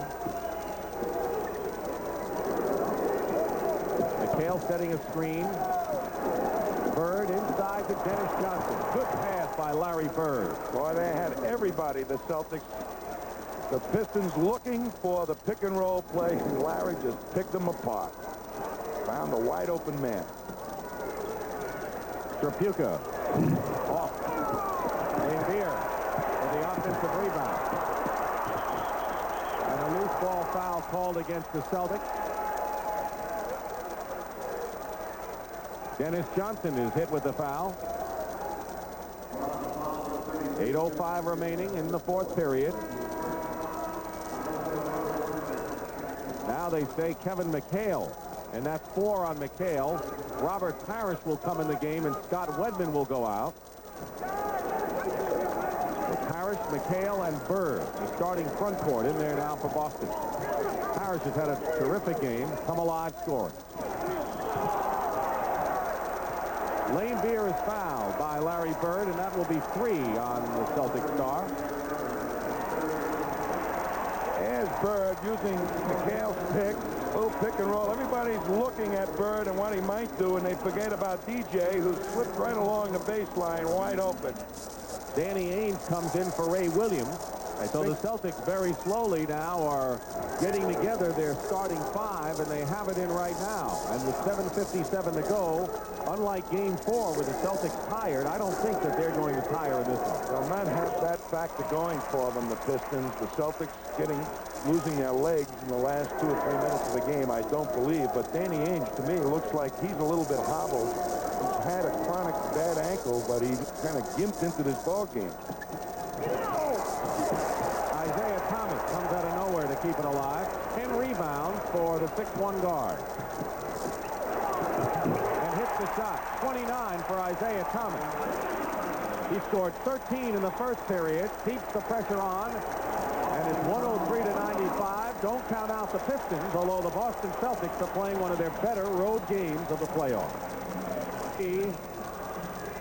Game 7 of the Eastern semifinal between the Pistons and the Celtics if Detroit comes back and wins, or Game 1 of the Eastern final between Philadelphia and Boston. Live 1 o'clock Eastern time. We'll be at Boston Garden no matter what, and a lot of people are looking forward to the first Philadelphia-Boston battle in 3 years. But before that happens, the Celtics will have to jump the Pistons, and it's easier said than done. Danny Ainge not being really mesmerized by the ball handling between the legs of Isaiah, forces Isaiah to go to his left. This is as good a defense as you can play against Isaiah. Make him take a tough shot. It goes in, but it was still a good defensive play by Danny Ainge. The Detroit crowd familiar with the wave at Tiger Stadium, where the world champions reside. You know, the Pistons have only had 4 fast break opportunities in the game. That's amazing. The Celtics taking that away from the Pistons. 7 minutes, 40 seconds remaining, fourth period. 8-point lead for Boston. Bird turnaround over Trapuka, high off the glass, and Larry Bird has 15 points now, 7 in this fourth period. 10-point lead for the Celtics. Benson short. Saved by Vinnie Johnson. Oh, great rebound by Vinnie. Shooting over Bird. Vinnie Johnson. Just not there tonight for the Detroit Pistons. He had his magic in the last 2 games, but he's 1 for 7 in this ball game. And the Celtics content to slow it up with a 10-point lead and just under 7 minutes remaining. Trying to work the Bird matchup against Trapuka. Double team, finding Johnson for 3. At the 24-second buzzer, he got it off in time, though he missed. Isaiah Thomas, not in full control, scores anyway. He didn't have full control. control of that ball, but Isaiah is there and having a whale of a game with 31 points now. Well, even though the big guys in the Celtics got back into the painted area, he still penetrated. He wants to win. Bird. Short.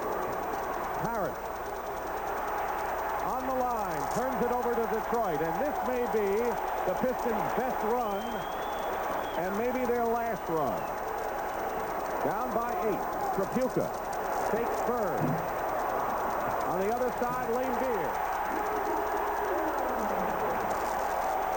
The matchup of McHale guarding Lambier, man, taking away the outside shot, but McHale hasn't had the muscle to keep Lambier off the board.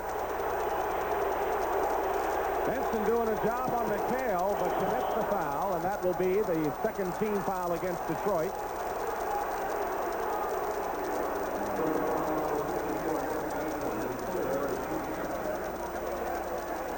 Pistons making a last-ditch run, 5:47. We don't know if it's their last, but could very well be. Well, they're going to Larry Bird a lot now, and if he's not too healthy, Offensive foul. he's had a tough ball game. That might be a mistake. The Celtics, I think, should be keeping the pressure on Kevin pushing it McHale. up the court. 5 fouls on Kevin McHale. Benson talked to the official a little bit. There was a little flop. He got the benefit of the call. Vinnie Johnson.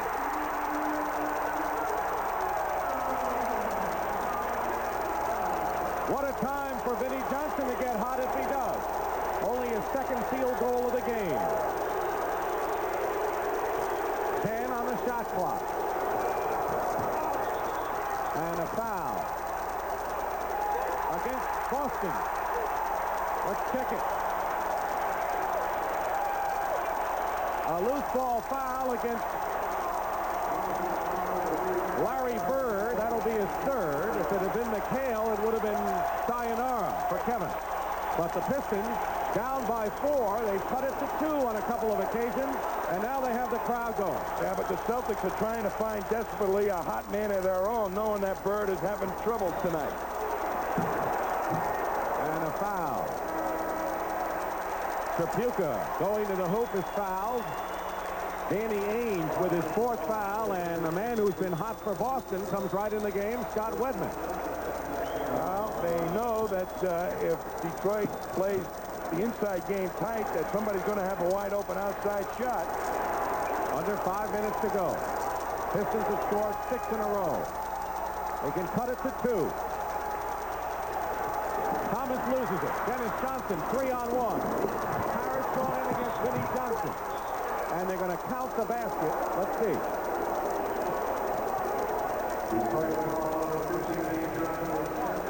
No basket, but Robert Harris will go to the line and shoot 2 on Vinnie Johnson's foul.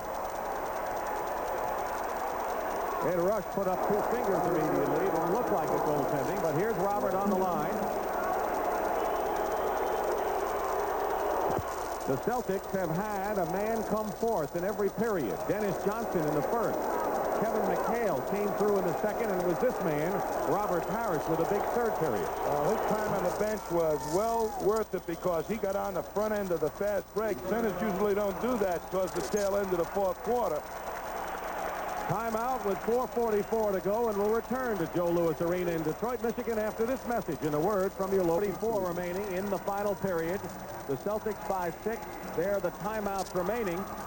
Chuck Daly has not seen his Piston team in front at all in this game, and every time they get close, the Celtics just extend that lead a little bit, and right now it's 6. So I really think they've got to find some offense, and the guy I think they ought to really go to is Isaiah Thomas, the creator of their half-court offense.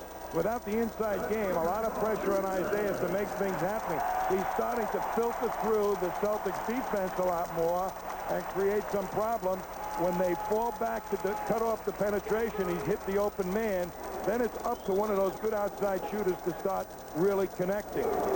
Well, Vinnie Johnson found the range a short while ago. They've got Lane Beer and Benson and Trapuka, who has scored 20 himself. Harris knocks the ball away and saves it. Big turnover. 18 for Detroit. The Celtics have turned it over only 4 times. Well, this is a big possession for the Celtics right now. They really want to score right here. We'll see who they're going to. Right away, Dennis Johnson. 7 on the clock. Bird going all the way in. He's fouled and hits the floor. Larry Bird said that when this series is over and we get rid of this team, I'm going to have a lot to say about the Detroit Pistons. So I have a hunch he's going to have something to say about this play. I think it'll be pretty good what he's going to say, because I think the Pistons have gained a great deal of respect for this ball club. Harris getting some attention. Meanwhile, Bill Laimbeer has 5 personal fouls. The 5th one knocking Bird down. There's Laimbeer, who's had a 21-point game. 12 rebound effort. Turnovers, a very big part of this contest. That's the scoring as a result of that. There's Isaiah looking to see where he's going to attack. Laimbeer setting a screen for him. McHale jumping out at him. They've got DJ on Laimbeer. Thomas penetrates. Fighting inside. Pistons ball. Laimbeer with those fouls is still really banging beautifully. Under 4 minutes to go. DJ on Isaiah Thomas. Inside to Kent Benson. Rolls off to Scott Wedman, and that'll be the 6th foul against Laimbeer, and he's gone. Bill Laimbeer is fouled out of the ball game, and at least 2 of those fouls were under the unnecessary category. The reaching variety that you really shouldn't do if you're a big man and you know how important you are to the team. 21 points and 13 rebounds for Bill Laimbeer. Played his heart out in this one, Tommy. Well, Curtin is going to have to come in and produce something. They're going to lose some of the outside shooting of Laimbeer. So, and Curtin not exactly a power inside player that they can count on to score either. So they're going to have to find those outside shooters even more. Wedman hits the first free throw. Let's not minimize what he has done off the bench. 16 points, 7 of 8 from the field. And when Bird hasn't been 100%, Wedman has been a terrific marksman. 17 points for Scott, and the Celtics are up by 10. Well, he's guarding Vinnie Johnson, and Vinnie Johnson doesn't beat you with speed, so Wedman can stay with him. And Benson fouls Scott Wedman, and now with 3:32 to go, the air may be seeping out of the Pistons balloon, and the Boston Celtics, who have stayed strong throughout. Keep in mind the Pistons have never advanced further than the 6th game of the 2nd round. If they were to win this one, it would be a milestone. Right now, the Celtics are in control.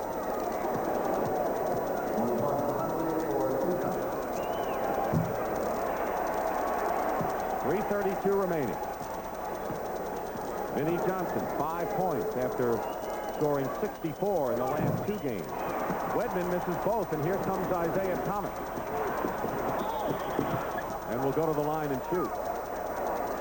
See, Isaiah, I think, has a little bit of a, what do they call it in playing poker, a tell, you know, where somebody has some kind of a gimmick that they use that somebody else can tell them. He keeps coming down the right side of the court all the time, and they force him back into the middle to his weak hand. That's not like show and tell. You know, a tell where it's some kind of giveaway, you know, or some habit that they have. And that's what Isaiah does. He comes up the right side of the court a lot, and the Celtics are pushing him back into help and forcing him to his weaker hand. He's either got to shoot the ball lefty or bring the shot back into the defender. But it seems as if the Detroit Pistons are treading water right now. Well, there's plenty of time. They're only down 8. That's right. We've been saying that a lot tonight, though. Dennis Johnson. McHale keeps it alive. Goes in with a reverse layup. Benson the rebound. Pistons need a run. They started to make one when they were down by 8. They cut it down, and the Celtics were equal again. Benson off the glass.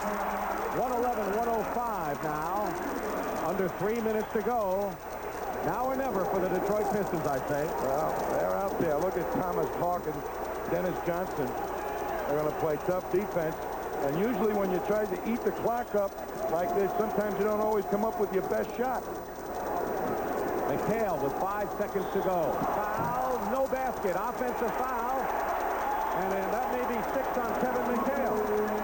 If it's on McHale, he's out of the game.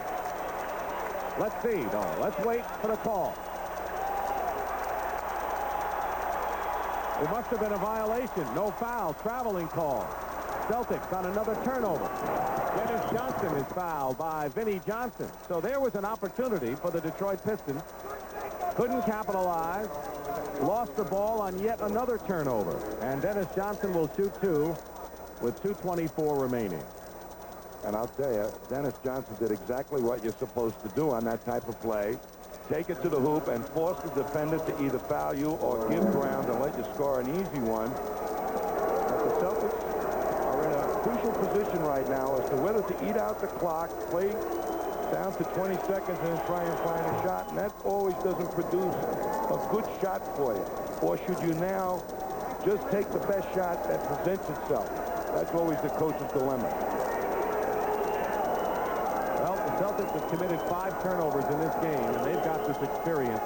They've been down this road before, and when you have the lead of 112-105, 2:23 to go, you're in the driver's seat.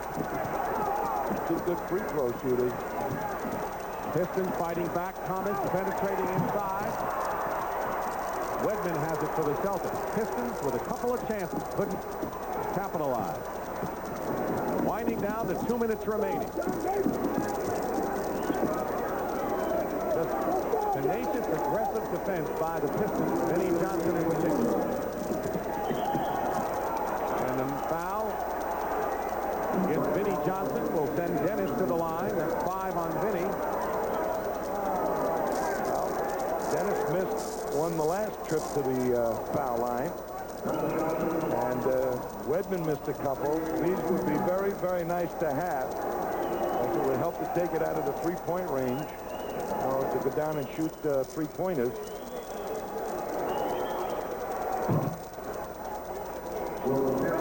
Dennis Johnson had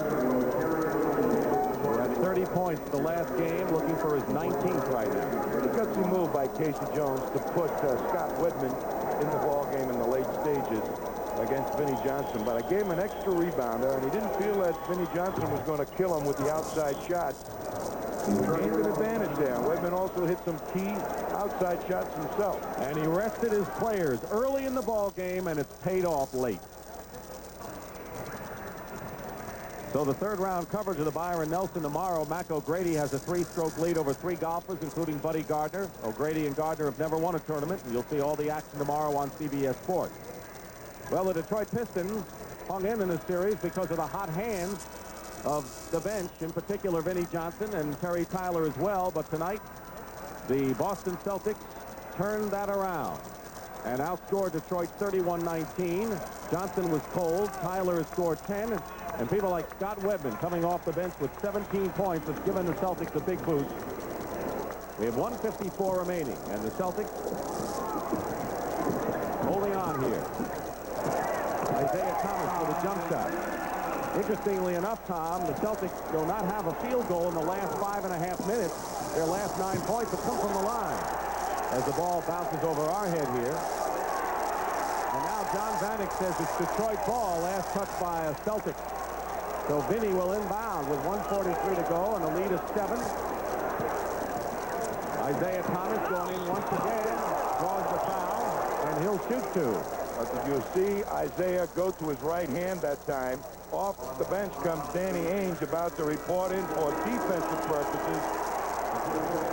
Look at Isaiah going to his right. That's his best hand, and manages to control it. Still get the shot off. When you force him to go left, he's got to bring the ball back to you if he wants to shoot it righty, and at least you can get a piece of it. Thomas misses the first. They can't miss anything down the stretch now. Free throws, nothing. He misses both free throws. He was short on both. And we're going to have a jump ball with Benson and Dennis Johnson. Now they say foul before. And a foul against the Detroit Pistons. Kent Benson with the foul, and the Celtics will shoot it. The crowd, 21,193, remains glued to their seats. Hardly anyone has gotten up to lead. Say, if I were these fans, I would give this team in the last minute of the ball game a big, rousing ovation. They played awfully hard in this series. And they had an awful lot of problems during the course of the season to try and iron out rotations, late signings, injuries.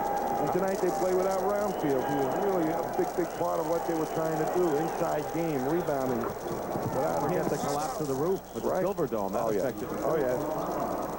What? Brought him down here to beautiful St. Louis, Joe Louis Arena.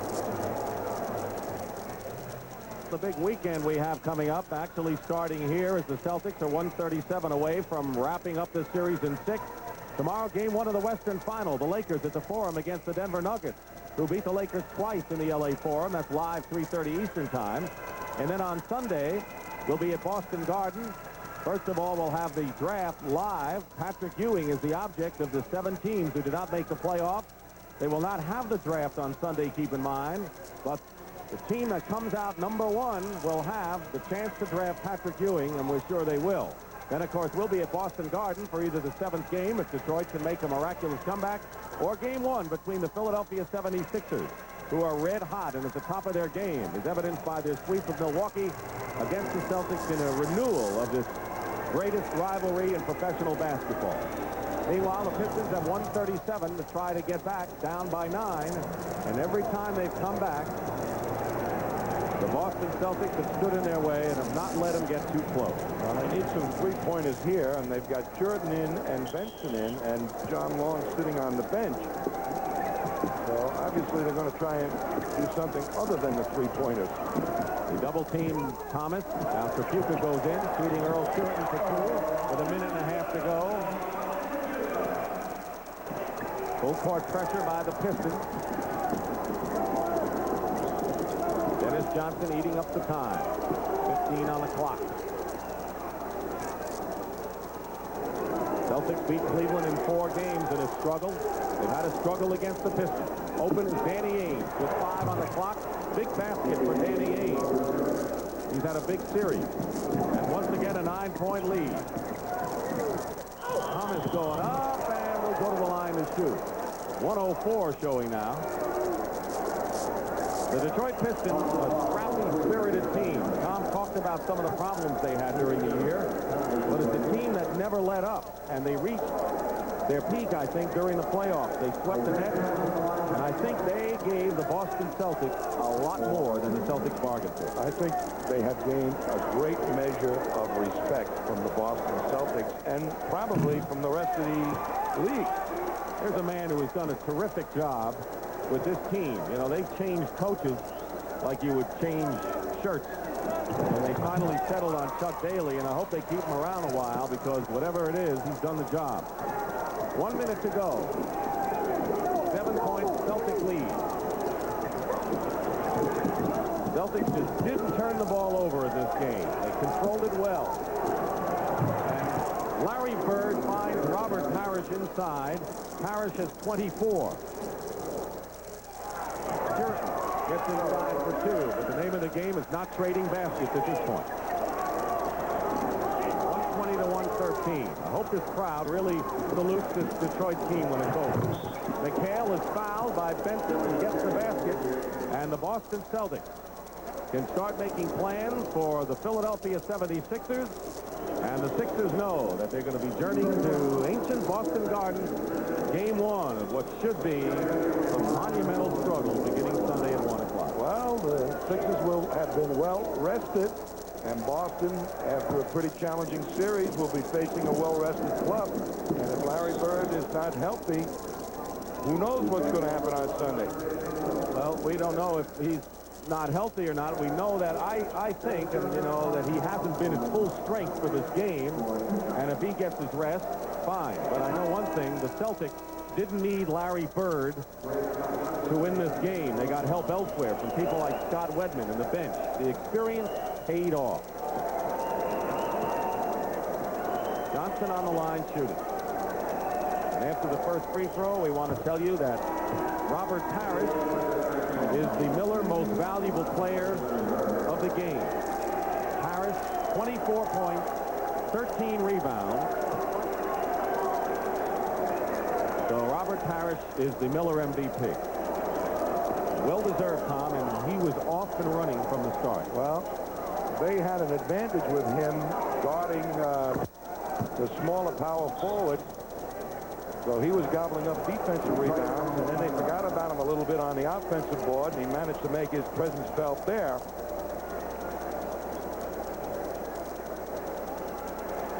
By the way, the first time that Moses Malone will have played against the Celtics in a playoff.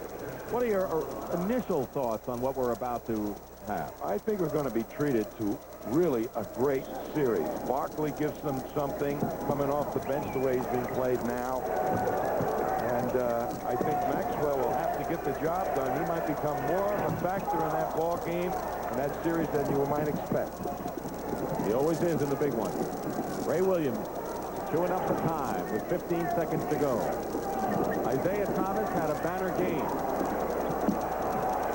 Tell you about that as soon as we have a stoppage in play. 6 seconds to go. 5. Some of the crowd now is left.